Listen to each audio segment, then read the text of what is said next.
Hello everyone, welcome to Vidyashree academy. I hope you are doing well. 10 अप्रैल को महावीर जयंती है। महावीर जयंती जैन धर्म के लिए एक विशेष उत्सव है। महावीर भगवान का जन्म कल्याणक इस दिन मनाया जाता है। अब महावीर भगवान कौन थे, उनकी शिक्षाएं क्या थी और ये हमें एग्जाम के लिए कैसे महत्वपूर्ण हो सकता है, उन सब पॉइंट पर हम डिस्कस करने वाले हैं। महावीर भगवान की बात करते हैं। आप सभी जानते हैं जो जैन धर्म है, जैन धर्म में 24 तीर्थंकर हैं। तो जो 24वें नंबर के तीर्थंकर हैं वो हैं भगवान महावीर, जिन्हें वर्धमान के नाम से भी जाना जाता है। अब भगवान महावीर का जो चिन्ह है वो सह का चिन्ह है। कभी कभी प्रीलिम्स में ऐसे क्वेश्चन पूछे जा सकते हैं। और वर्तमान में जो जैन धर्म के शासन नायक माने जाते हैं वो 24वें तीर्थंकर महावीर स्वामी माने जाते हैं। अब महावीर स्वामी जी की बहुत सारी शिक्षाएं हैं, जैसे आपने पढ़ा होगा। उनका एक वाक्य है, जियो और जीने दो, जो हमें वर्तमान समय में काफ़ी ज़्यादा प्रेरणादायक और बहुत अधिक एप्लीकेबल लगता है कि हमें खुद को शांति से जीना है और दूसरे लोगों को भी जीने देना है। तो जियो और जीने दो। अगर हम बात करते हैं अहिंसा और सत्य की, तो जो महात्मा गांधी का हम सत्य और अहिंसा पढ़ते हैं वो कहीं ना कहीं महावीर स्वामी जी के द्वारा ही प्रेरित है। तो सत्य, अहिंसा, आस्ते, अपरिग्रह, ब्रह्मचारी, ये 5 जो महाव्रत हैं उनको महावीर स्वामी जी ने बताया है। तो उन सारे पॉइंट पर हम डिस्कस करने वाले हैं। आपको मेंस में ये काफ़ी महत्वपूर्ण हो सकता है। आप किसी आंसर राइटिंग में इसको यूज़ कर सकते हैं। और एथिक्स में अलग से महावीर भगवान के ऊपर, उनकी शिक्षाओं के ऊपर क्वेश्चन आते हैं। आपसे एग्जाम में भी इससे रिलेटेड इंटरव्यू में क्वेश्चन पूछे जा सकते हैं कि बताइए महावीर स्वामी की शिक्षाएं जो ग्लोबली टेंशन चल रहा है उसको कैसे कम करने में सहायक हो सकती हैं। तो अगर आपने इस तरीके का एनालिसिस सुना है, महावीर भगवान की शिक्षाओं को जाना है, तो आप डेफिनेटली इन सारे क्वेश्चन के आंसर अच्छे से दे सकते हैं। बात करते हैं हम महावीर स्वामी जी की जो शिक्षा है उसमें 5 महाव्रतों की बहुत ही महत्वपूर्ण भूमिका है, जिसमें 5 महाव्रत कौन कौन से हैं? सत्य, अहिंसा, आस्ते, अपरिग्रह और ब्रह्मचर्य। ये पांचों के नाम आपको पता रहना चाहिए। सबसे पहले हम बात करते हैं अहिंसा की। अहिंसा जो है महावीर स्वामी ने जीवन का मूल आधार बताया है। उन्होंने बोला है कि इंसान के जीवन का मूल आधार है अहिंसा। अहिंसा मतलब किसी भी जीव को हानि ना पहुंचाना, किसी भी जीव की हिंसा ना करना। उन्होंने बोला है कि प्राणी के प्रति हिंसा का विचार भी आत्मा की शुद्धता को ग्रहण लगाता है। मतलब हमें ना केवल करके, मतलब ऐसा नहीं है कि आपको किसी को लाठी से मारना है, हमें मन में ऐसा विचार भी नहीं लाना है, क्योंकि वैचारिक हिंसा में आ जाता है वो।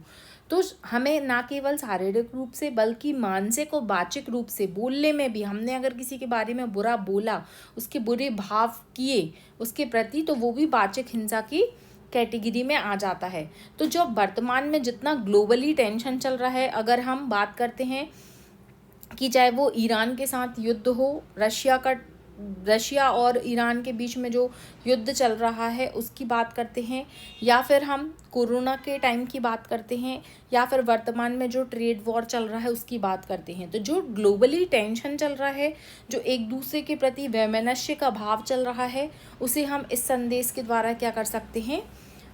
न्यूट्रलाइज कर सकते हैं। और ये जो अहिंसा का सिद्धांत है वो हमें अपने जीवन में शांति और समाज में सौहार्द का वातावरण रखने के लिए प्रेरित करता है।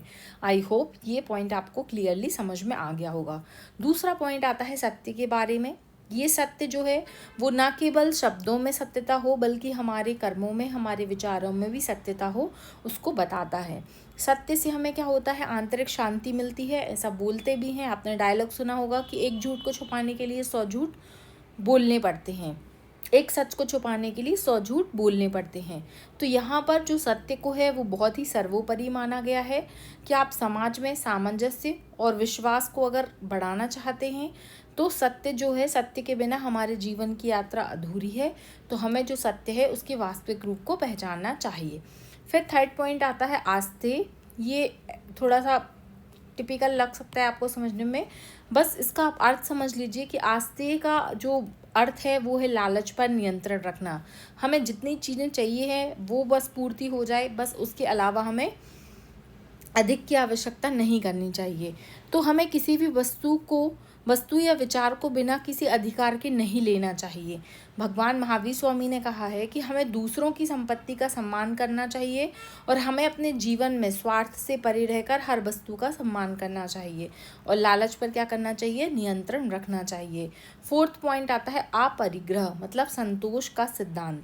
अपरिग्रह का अर्थ होता है हमें अपने जीवन को चलाने के लिए जिन चीज़ों की आवश्यकता है वो तो रखनी है, लेकिन उसके अलावा जो उपभोक्तावाद संस्कृति है हमारी, उसको क्या करना है, उससे मुक्ति पाना है। अगर हमें 4 जोड़ी कपड़े की ज़रूरत है तो हमें 14 जोड़ी लेने की आवश्यकता नहीं है।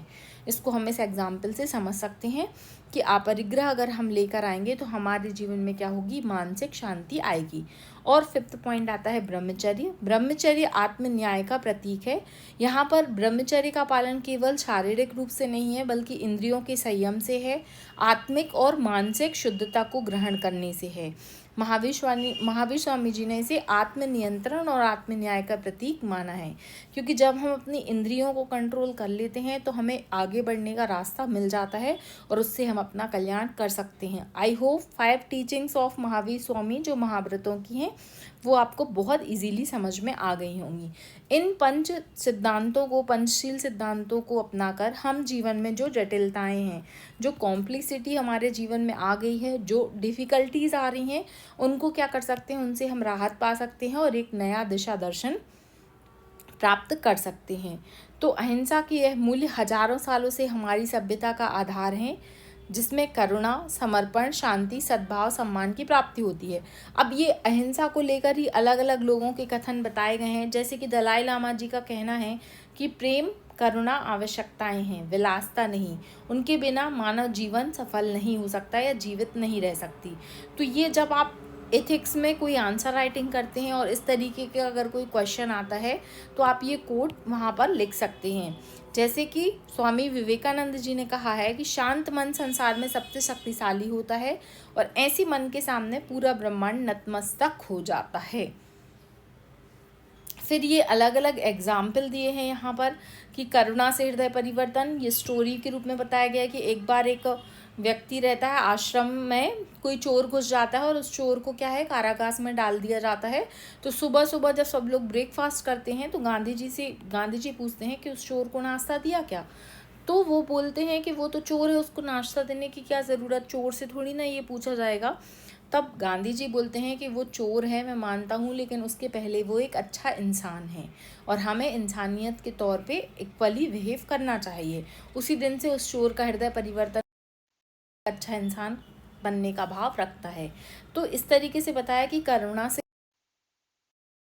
एक और बात है, एक और ये गुरु गोविंद सिंह जी के साथ एक वाकया हुआ कि आनंदपुर में जब मुगल दिखाने वालों के हिसाब से कि ऑनबोर्डिंग तो और अपन वीआईपी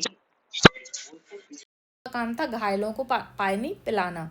तो चाहे वो सिख लोग घायल होते थे तो भी पानी पिलाते थे और मुगल घायल होते थे तो भी पानी पिलाते थे।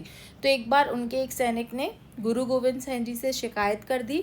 तब गुरु गोविंद सिंह जी ने उनसे पूछा कि तुम ऐसा क्यों करते हो कि मुगल सेना के घायल सैनिकों को भी पानी पिलाते हो।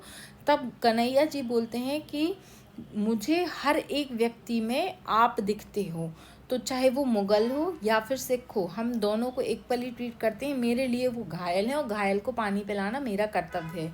तब गुरु गोविंद जी को बहुत सारी साधुवाद देते हैं। इस तरीके से हमें ये शिक्षाएं सिखाती हैं कि किस तरीके से हमें अपने जीवन में इसको मैंने सभी करना चाहिए और अपनी जटिलताओं के जो अपनी कॉम्प्लिसिटी है उसके जवाब इजीली इनसे मिल सकते हैं। आई होप ये जो एनालिसिस था वो आपको समझ में आ गया होगा और महावीर स्वामी की टीचिंग्स को आप अच्छे से एक्सप्लेन कर पाएंगे। Thank you so much. पढ़ते रहिए, खुश रहिए। जय हिंद, जय भारत।